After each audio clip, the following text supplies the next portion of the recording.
Welcome to another crazy Blitz game. Check this wild one out. Just trying to play a regular game and this guy unleashes the beast. So, straightforward. Oh, he wants to play e4, does he? Why, you? Okay, fine. e4. You want to go? Let's go. You want to go? Let's go. That's what I say. Okay. I was toying with e5, but decided not to do it because I just didn't have any, good follow-up there. He went full craziness. I'm like, really, dude? Okay. I was thinking, man, knight d5, he's going to hit me with this nasty check. Forget about it. Forget about it. You ain't doing that. I'm going to take your pawn.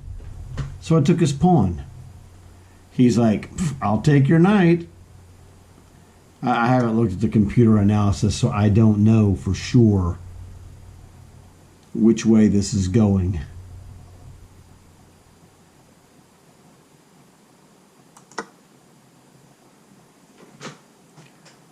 But, I could have taken the rook.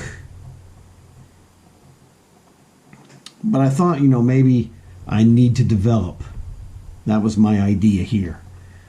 I don't know for sure if I should have just, the computer probably takes the rook and Nelsons this guy all the way to the bank. But I'm not the computer, so I thought I can't be totally crazy. So let me do this. And I see that bishop to e4 is his only chance to survive, but then I couldn't find a good response for my move. Could you? I was thinking about it. I almost played queen to f1 check. I just didn't have a competent follow-up. So this one I figured, you know what? I'm just going to win a piece back and take the pawn up and the positional advantage. It'll make his life tough. So right now, black has a minuscule development edge. He probably should have played queen to f3, to be honest. And that would have kind of made it tougher. I could still play queen takes d4. It's just tough to say. But the problem he has to defend the rook some way. Knight e2, knight to h3 doesn't work because I would just, queen g2 fork him. Queen to f3 loses a pawn. But that might be the best way. It's hard to say. But you know what?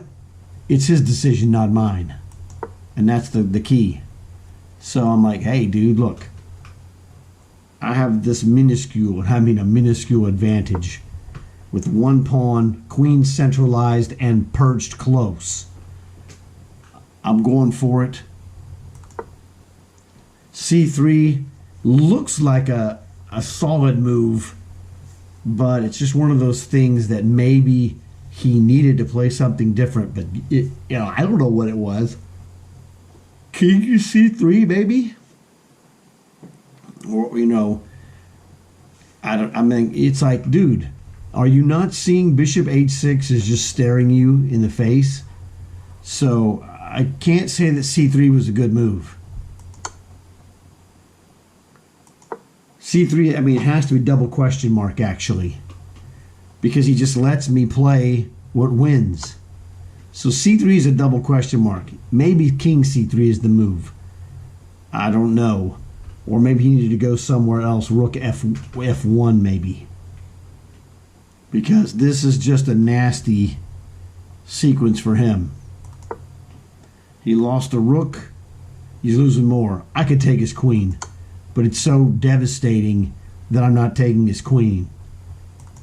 Because this is just nasty stuff here. Hit him with a check. You know, if he goes king to g4, you know, queen to g2, knight to g3, and then what is the question? So it's like, I don't know. You didn't play the right move. And that he just resigned after this because he's toast. You know, king g4, queen g2, knight g3, queen takes g3. That is checkmate, actually. So, you know, there's nothing he can do. It's mate in two. Either queen g2, rook h3, or queen g2, knight g3, queen takes g3. Either one of those is just mate in two. So, it was pretty rancid for him. Like I said, I haven't looked at the computer. I don't think we need to look at the computer move, except for if I was correct about not taking the rook. That's the question. If I take the rook,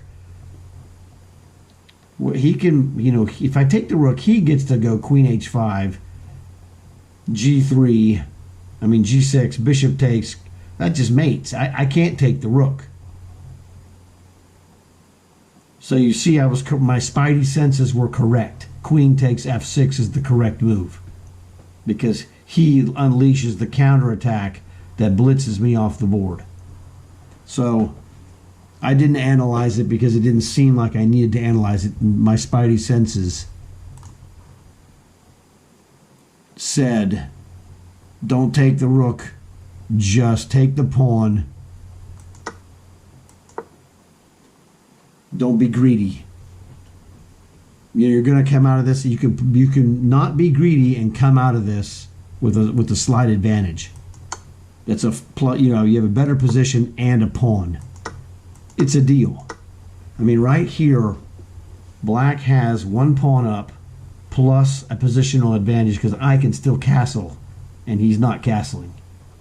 He's going to stare down that bishop to h6 check. That's a nasty move. So it's just one of those things. Maybe he needed to play knight to f3. You know, it looks loose, but I can't attack it.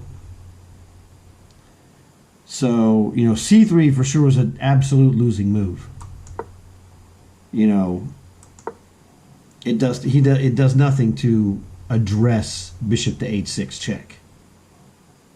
So c3 is horrible. But, you know, if he'd played knight to f3 and then rook to e1, you know, that's pretty good.